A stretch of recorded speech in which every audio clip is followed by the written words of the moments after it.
Nice moment.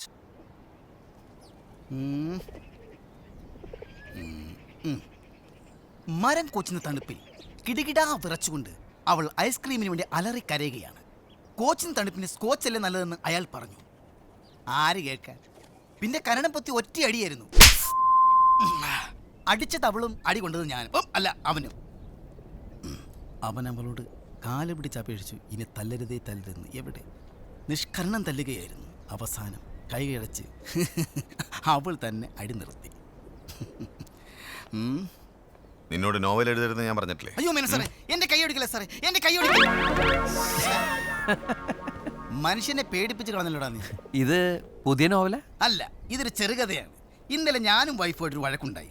അതിനെ base ചെയ്തെഴുതിയ കഥയാണ്. കഥയുടെ പേര് കവിളിൽ ഒരു വെടിക്കെട്ട്. എഴുതുന്ന മേനോൻ സാർ എങ്ങാനും കണ്ട കൂട്ട വെടിക്കെട്ടെന്ന് പേരിടാം.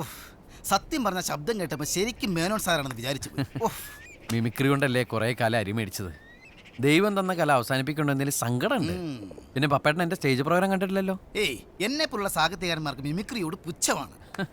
അനുകരണം ഒരു കലയാണെന്ന് അരിസ്റ്റോട്ടിൽ പറഞ്ഞിട്ടില്ലേ? അങ്ങനെ അരിക്കച്ചവടക്കാർ പലതും പറയും, സാഹിത്യകാരന്മാർ പറയില്ല. അങ്ങനെയാണെങ്കിൽ ഡിസ്കോവസ്കി എന്താണ് പറഞ്ഞത്? ദസ്തോസ്കി. ആ ദസ്തോവസ്കി എന്താണ് പറഞ്ഞത്? എന്താ പറഞ്ഞത് പറയൂ. വലിയ വലിയ ആൾക്കാർ അങ്ങനെ പലതും പറയും. നമ്മളതൊന്നും ശ്രദ്ധിക്കാൻ പോകണ്ട. നീ ഒരു കാര്യം ചെയ്യും, ആ മേനോൻ സാറിന്റെ ശബ്ദം ഒന്നുകൂടെ പറ, ഞാനൊന്ന് കേൾക്കട്ടെ. നിങ്ങൾ സാഹിത്യകാരന്മാർക്ക് ഞങ്ങൾ മിമിക്രിക്കാരെ പുച്ഛമല്ലേ? തൽക്കാലം കാണിക്കുന്നില്ല. എടാ, ഞങ്ങൾ ഇങ്ങനെ പറയുമെങ്കിലും ഞങ്ങൾ രഹസ്യമായി ആസ്വദിച്ച് ചിരിക്കുന്നത് ഇത്തരം ഐറ്റങ്ങൾ കാണുമ്പോഴാണ്. എടാ, ബുദ്ധിജീവികൾ പരസ്യമായി ചിരിക്കാൻ പാടില്ല. എന്ത് തമാശ കേട്ടാലും പൈൽസ് പിടിച്ച മുഖഭാവത്തോടിരുന്നോണം. ദാ ഇങ്ങനെ, എന്നാലേ ബുദ്ധിജീവിയാവൂ. പപ്പേട്ടനറിയോ, മിമിക്രിയില് ഇതുവരെ ആരും ചെയ്യാത്തൊരായിട്ട് ഞാൻ ചെയ്യുമായിരുന്നു. ഓഡിയൻസിന്റെ ഇടയിൽ നിന്ന് ആരെങ്കിലും വിളിച്ചു കയറ്റിയിട്ട് അയാളുടെ ശബ്ദം ഓൺ ദ സ്പോട്ടിൽ ഞാൻ അനുകരിക്കായിരുന്നു. പോടാ, വെറുതെ പുളു പഠിക്കുന്നു. എന്റെ പ്രോഗ്രാം കണ്ടിട്ടുള്ള ആരോടെങ്കിലും ചോദിച്ചു നോക്ക്. വേണ്ട, പപ്പേന്റെ ശബ്ദം ഇപ്പൊ ഞാൻ അനുകരിച്ചു കാണിച്ചു. ഒരു സാഹിത്യകാരനായിട്ട് ഞാൻ ചോദിക്കുക, ഈ ദിസ്കോവസ്കി എന്ന ബ്രാൻഡ് നീ ഏത് ബാറിൽ നിന്നാണ് കഴിച്ചത്? ഞാൻ ഇതുവരെ കഴിച്ചിട്ടില്ല, അതുകൊണ്ട് ചോദിക്കുക. എൻ്റെ ശബ്ദം ഒരു മെനക്കെട്ട ശബ്ദമായതുകൊണ്ട് പെട്ടെന്ന് അനുകരിക്കാൻ പറ്റും.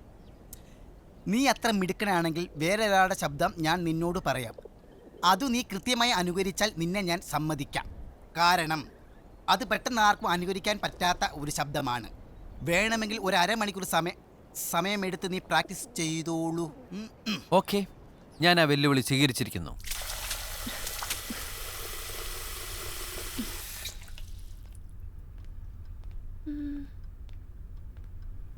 കമീല, നീ എവിടെയാണ്? നിനക്കായി ഞാനിതാ ഒരു പ്രണയ സൗധം പണിതുയർത്തിയിരിക്കുന്നു. നിന്റെ വിരഹത്താലിതാ മേപ്പിൾ മരങ്ങൾ ഇലകൾ പൊഴിക്കുന്നു, പൈൻ കാടുകൾ തേങ്ങുന്നു. കമീല, നീ എവിടെയാണ്? നക്ഷത്രക്കൂട്ടത്തിൽ നീ ഒളിച്ചിരുന്നാൽ നിന്റെ കണ്ണുകളെ എനിക്ക് തിരിച്ചറിയാനാവില്ല. നിലാവിൽ പാതിമുഖം നീ മറച്ചാൽ നിന്റെ പുഞ്ചിരി എനിക്ക് തിരിച്ചറിയാനാവില്ല. കമീല, നീ എവിടെയാണ്? നിന്നെ സമ്മതിച്ചിരിക്കുന്നു. ദേ, കമീല പോലും രാഹുൽ സാറാണെന്ന് വിചാരിച്ചു പോയി. Perfect sound.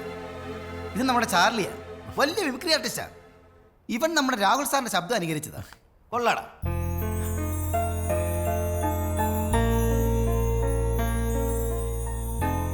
ആ കുട്ടിക്ക് വിഷമം തോന്നണു. ആദ്യമായിട്ടാ ഞാൻ മിമിക്രി കാണിച്ചിട്ട് ചിരിക്കാതെ ഒരാൾ കരഞ്ഞോണ്ട് പോണത്. അത് നീ പരിപാടി നടക്കുമ്പോൾ ഓഡിയൻസിനെ ശരിക്കും നോക്കാഞ്ഞിട്ടാ. ഇവിടെ തന്നെ ഉണ്ടാവുമല്ലോ അല്ലേ? വിമ്മോണ്ട് ഞാൻ പുട്ടുണ്ടാക്കി തരാവേ, കേറ്റാൻ വരണേ.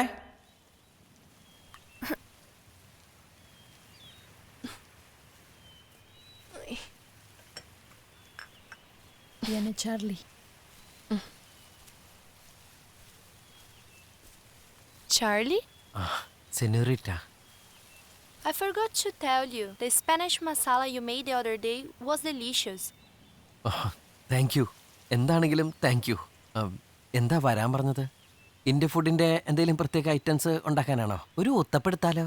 Venda. ഓ, എന്നാ പിന്നെ കട്ടൻ കാപ്പിയിൽ ഈ ബ്രാൻഡി മിക്സ് ചെയ്തിട്ടൊരു ഐറ്റം ഉണ്ടല്ലോ, ഒരു അതെടുത്താലോ? ഒരു കരാഗ്രിയ. Venda. പിന്നെ വയ്യുവാറി ഓ ഇന്ന് പോയി. എന്തിനാ എന്നെ ഇപ്പൊ വിളിപ്പിച്ചത്?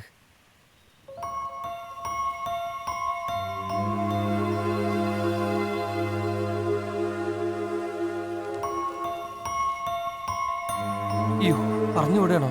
എന്താ ഇത്? Adu Rahul Erdieda. രാഹുലിനെ വോയിസിൽ വായിക്കാമോ? പ്രണയത്തിന്റെ വേഗത എത്രയാണ്? പ്രണയം എന്താ മോട്ടോർ ബൈക്കാ? പ്രണയത്തിന് പ്രകാശത്തെക്കാൾ വേഗതയാണ്. ഇയാളെന്താ electricity ബോർഡിലായിരുന്നാ? In Rahul's voice.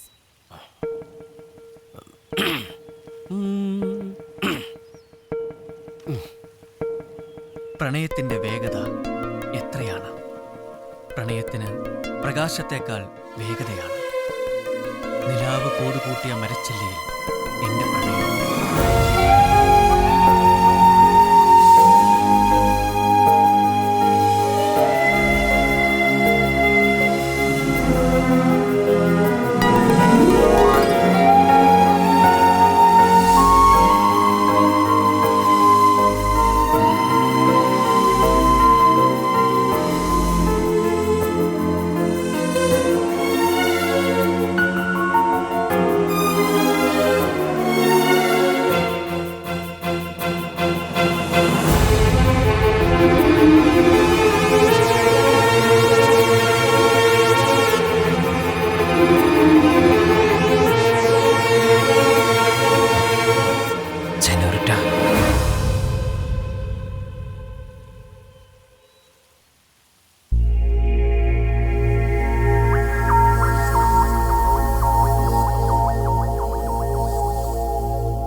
Masala ദോശയും മദാമയും.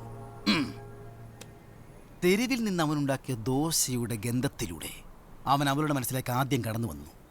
പിന്നീട് അവൻ നൽകിയ ആഹാരത്തിൻ്റെ രുചിയിലൂടെ, പിന്നെ നഷ്ടപ്പെട്ട പ്രണയത്തിൻ്റെ ശബ്ദത്തിലൂടെ, ഇപ്പോഴിതാ സ്പർശനത്തിലൂടെ. ഗന്ധം, രുചി, ശബ്ദം, സ്പർശം, പഞ്ചേന്ദ്രിയങ്ങളിൽ കാഴ്ച എന്ന ഇന്ദ്രിയം പ്രണയത്തിന് അനിവാര്യമല്ലെന്നോ? ഇത് പ്രണയമാണോ അതോ മൺമറഞ്ഞ പ്രണയത്തിൻ്റെ ശവം മാന്തി എടുക്കലോ? ആർക്കറിയാം.